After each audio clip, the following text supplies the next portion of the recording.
Who would you play in Snatch Game? Who would I play in Snatch Game? Ooh, that's a good question. I'd have to think about that. Omarosa. Oh, That's who I would be! It's Omarosa! Oh my God! Oh my God! I would slay Omarosa!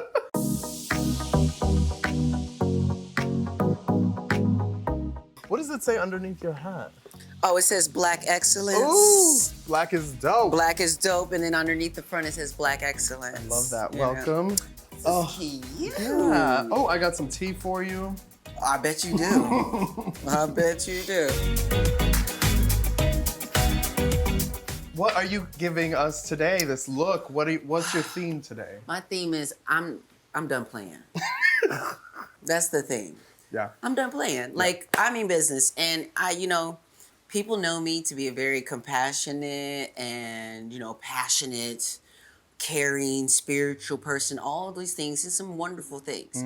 But also, like, I've learned to not shy away from my more boss side, because sometimes a boss has to do things that not everybody feels happy about. Right. Well, that's what I call you in my own world, is Miss Ross the Boss. Thank you very much. So, and I'm so happy to have you. Thank This you. is season 3. We're doing it bigger. Yeah, see, listen. And better. I always wanted to come on the show. I've always wanted, but I'm glad, you upgraded for a bitch. I'm glad. Just for Thank you. American Horror Story. You've done a couple seasons already. You also did American Horror Story 1984. What's it been like doing this show? It honestly has continued to be an affirmation for me. People who really know me know that I'm a hard worker. It's just what I don't have no other mode. Yeah. So being on set, I'm not just an actor. I'm collaborating with the camera people, with the sound folks, with my special effects makeup people, or, different things where I know that, like, if I get cut, like in 1984, you know what I'm saying? Like, I want to make sure that cut gets seen, or, whatever the case is. So just paying attention to the directors, paying attention to where I'm supposed to be. Like, I'm just like such a sponge on set, because I love actually changing up my hat from time to time. Sometimes I'm an executive producer. Sometimes I'm a writer. Sometimes, I'm going to do a little directing in the future, a little bit of everything. So Little multi-hyphenate. So being on that set, I get to learn a little bit of everything. American Horror Story is known as the horror show on TV. Were you always a horror fan, or was this kind of like... No, I think that life is scary enough. So I never was somebody who wanted to watch horror. I'm not somebody who likes going on scary rides and things like that. I'm just like, why? Yeah. When, like, none of y'all grew up in the hood? Yeah. Like, or none of y'all grew up in certain places where you had to be, like, come on. There's another show you were on. I don't know if anyone out there has heard of it. It's called Pose. Oh, a little show called Pose. A little show called Pose, which just wrapped up. But I wanted to ask you what you think Pose's legacy will be, and specifically Candy Ferocity's legacy will be. I truly think that Pose's legacy is going to be about understanding. I think the show has increased our understanding for trans people, for queer people, for, our gay brothers and sisters and nibblings who were in the 80s suffering and struggling during the AIDS epidemic, and really not knowing what it was like to not have family be around, to be cast out. It was just a story I feel that wasn't told before. I think that when we think about Angels in America or the Boys in the Band, or, just certain stories that I've seen over time about the HIV epidemic, there might be a Black person in there, but the Black experience during that, to see how Billy Porter struggled with telling his family because of the religious background, like all of these different nuances. And I think that it also is just the beginning of more representation in Hollywood. Part of the reason that we are sitting here is because of a show like Pose. Absolutely. I remember seeing you on season, all through the season 1 and season 2. Yeah. But seeing you on set for season 1, and it was just great. Seeing folks that you've seen, that obviously we've been crossing paths for years, doing our work. So it's nice to see, but it's just not enough yet. Yeah. Pose went on for a couple years, and it's such a show about chosen family and those roots. So, being on the show, is there anyone from the cast or the crew that you would consider yourself, that's my chosen family? Oh yeah. Honestly, everyone on the show, like, especially in our like main cast, like that I had to spend days and weeks and months with, we really developed a relationship.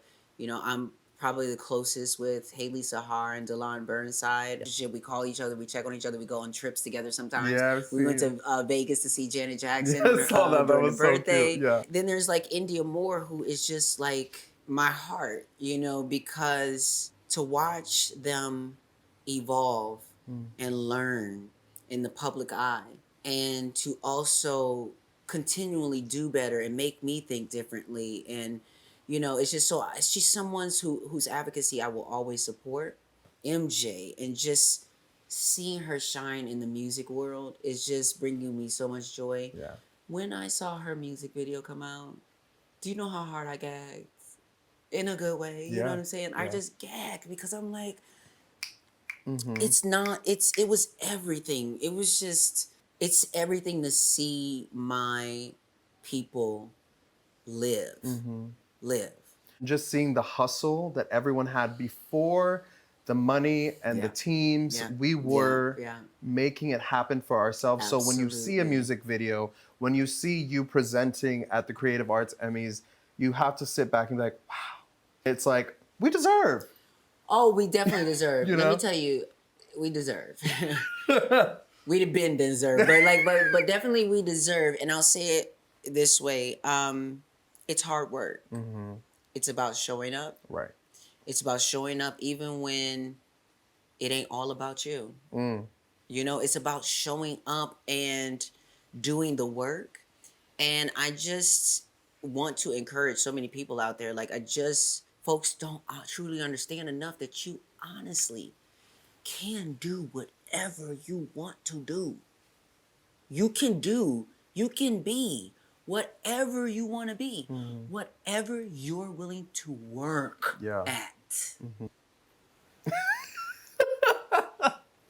But you gonna tell me that you gonna let time go by wanting something that you're not putting rubber to the road, you're not putting effort, you're not investing your time, money, energy, blood, sweat, and tears into, and you still expecting to be in line for a blessing that you Right. ain't ready for? I always say every dreamer needs a believer, but you have to be the first one. You absolutely have to be the first one. We live in a system and a society that benefits from you not knowing. Right. They benefit from you wanting outside of yourself because there's a price for that. Right. Yeah. The past couple years, we've seen a lot of rise in social activism, wokeism, as some people have coined. We've seen some amazing movements with Black Lives Matter, Me Too. We've also seen a little bit of performative activity with the black squares on Instagram. And one of the things I love and have always admired about you is that you have been doing the work from before the camera was on you. You know what I mean? Oh, yeah. And Oh, yeah. it's so beautiful to see. And that's why I want to talk about TransTech Social. Yeah, it's my Because, baby. yes, it's your baby. And tell me where the impetus came from for TransTech Social. Well, the original idea of TransTech came out of this space that I'm a Black trans woman who has had to navigate a job market that is just not set up for me to win. It's not set up. It's not structured for trans people to win. So I needed to create a blueprint for folks to be able to navigate that as well as I've been navigating it. And I say that in a way that's not about, oh, you can do it because I've done it. Pull yourself up by your bootstrap. No. But what I am saying is I was a hoe too. Okay, because hoe is life. Right. So, but what you need to do is have a constant conversation of value and keep saying to yourself, I'm worth more. I'm worth more. I'm willing to work for more. I'm willing to do more. So with me, I took and gave myself grace from this place of being in sex work and said, okay, the next move is that I take the power back and I'm not being exploited by someone else, but that I'm choosing when, where, and how much at all times. In doing that, that's coding, graphic design, a little Photoshop. Yeah. You know, it's a little bit of everything. Right. And you build some skills. At some point, you might decide, hey, actually, I don't want to do sex work, but I love this graphic design, or I love doing motion graphics, or I love writing, or I love whatever it is that the skill that you now have. Right. So with TransTech, I was tired of LGBTQ, usually cis, white-led organizations who were trickling down the resources, trickling down services, and not really truly serving the trans people in our community. So I decided to quit my job and go on food stamps. One point I was living in my office, sleeping under my desk, you know, when the security was leaving, all kind of stuff to bring this into fruition. And now we're, you know, a worldwide community that's continuing to grow. We're hiring people for the first time, but it is basically a solution that I've created to meet you where you're at. At the intersection of your passion, technology at the intersection of your identity, technology at the intersection of your purpose. All you have to do is be able to start somewhere. That's what I try to teach folks.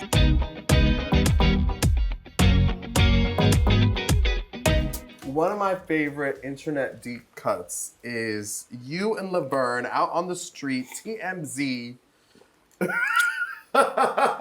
That's a deep cut. Talking about queer rappers, gay rappers, what have you, and y'all are being the girls that I know. Yes. You know, because the world, you know, they get a taste, but those are the girls I know. So when you have that kiki with the camera, what was going on? Like, where were you? What happened before and after that little clip? Because it went viral. Yes, you know, it was so funny because Laverne called me up that night. She was like, hey, let's do something. Let's go out, what have you, you know. We get a car, we get a driver for the night, and we go to Delilah's. I think it was Delilah's. Yeah.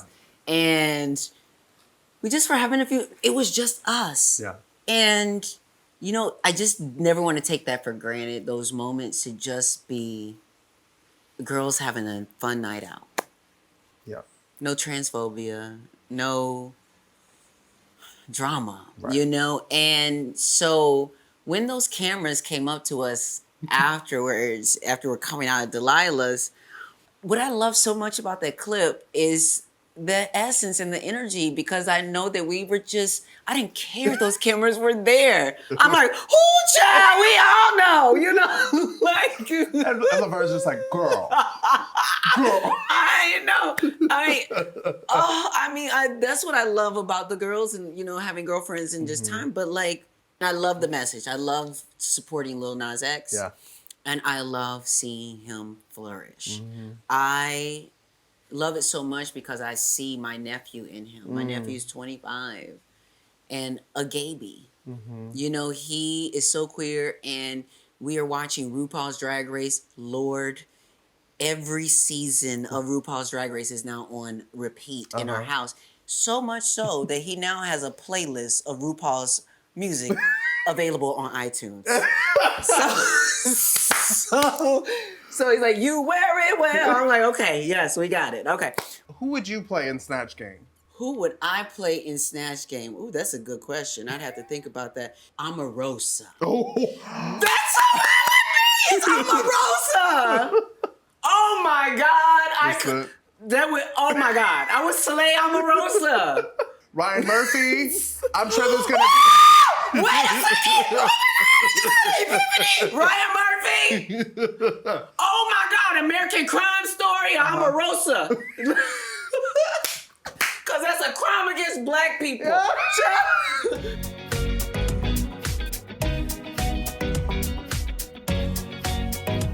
One of the things that I'm so excited to talk to you about, because it's something I always see and I'm like, oh, I love that, is your spiritual journey with Buddhism. Oh, yes. And I wanted to know, you know, how that came about. I know you're very busy and you're always on the go. And when I see you practicing, it feels like you're centering yourself. So I wanted to talk to you about your spirituality around Buddhism. It probably started with the fact that I was engaged to be married when I was in my mid-20s. And I was living in South Florida. And I was with a man who, in order for it to work, I had to be stealth. I could not be the open trans woman, Angelica Ross, that I am today. I was at a time in my life where I didn't know my value that well. I thought this was as good as it gets. Yep. Being with a man who doesn't beat me, he's not verbally abusive. He just won't love me openly. So I then decided to choose myself. I started reading Eckhart Tolle books, The Power of Now and A New Earth and all this stuff. Started meditating a lot. And I just hit this really clear space. I remember that initial time because I had never felt anything like it before. I was clear. And I just could clearly say to him, like, I love you so much that I want to see you happy if it's not with me. And I love myself so much that I know I deserve more than this. And I started going to Zen Buddhist temples. I started going to various spiritual spaces. And then I finally found this community very serendipitously. My roommate had a friend come over and I heard them chanting. And they invited me to come chant with them. I was like, no, but I will eventually, you know. One day I started chanting with them and they brought me to the Friendship Center in Los Angeles and I felt like I was coming home. You go into the parking lot and you can hear the chanting from the parking lot in unison. It just felt right from the beginning. And once I started chanting and really understanding what this Buddhist practice was, what this tool was, what it is a magic mirror. All I have to do is polish it in order to see clearly. The act of polishing is centering myself and chanting Nam Myoho Renge Kyo, Nam Myoho Renge Kyo, Nam Myoho Renge Kyo. And as I'm chanting, I'm getting centered and clear and seeing clear not only myself, but my circumstances, my desires, everything. Do I really want this thing? Or is it something about my ego? Or is it something that makes me think that I'm something that I'm not? You know, so it brings everything into a clear focus. And then when you do that, you become the mirror yourself. So I get chanted up so much that when I walk outside my house, some people mad at me because what they see. Do you understand what I'm saying? Yes. The reflection they seeing got them upset. It truly is something that is a tool for people to not only see themselves clearly, but also to take responsibility for their lives and not be victim to all of the things we can come victim to of society. But to say, you know what, by taking responsibility, I'm saying I am able to respond to my life. I am able to respond to the challenges. I'm able to respond to the people in my life. That's what responsibility is. As a queer person who has had my fair share of spiritual moments, but also felt like an outcast from a spiritual society, growing up Christian, and then, you know, having that be such a big part of my identity and then taken away because I'm not allowed in that space. For you and your Buddhist practice, what advice can you give to not only me, but all the queer people out there that feel like spirituality is not for them? The ways in which spirituality has been presented and sometimes co-opted, I understand how many people respond when they hear about religion or spirituality. But what I'll say is this. I have a PhD in Miss Ross. I invite you to learn to have a doctorate level understanding of yourself. That's what spirituality is. I use an acronym that I created called S.I.L.C. S-I-L-C. Oh. S standing for spiritual practice. I don't care what it is. I don't.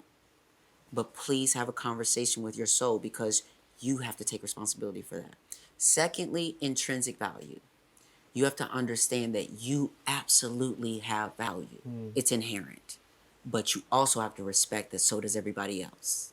And learn to respect the value in other people. If you don't, the equation's off. It's not going to equate to what you want. L for life condition. Knowing and being in tune with when you're vibrating at the lowest or the highest. In Buddhism, we call it the 10 worlds, from hell all the way up to Bodhisattva and Buddhahood or what have you. When folks are in the world of hell or in anger, it completely takes you over. But if you are aware of your life condition, you can change it. And then the last one is C for curating your own curriculum. Don't make you feel less than because you don't have certain credentials or you don't have a degree behind your name. Curate your learning that is very specific to who you are. Some of us ain't good at math, but you better get good enough to be able to count the checks and count the coins. Not me over here getting my own TED Talk. Like, maybe I didn't even pay for this, but I am getting all of this knowledge. Thank you.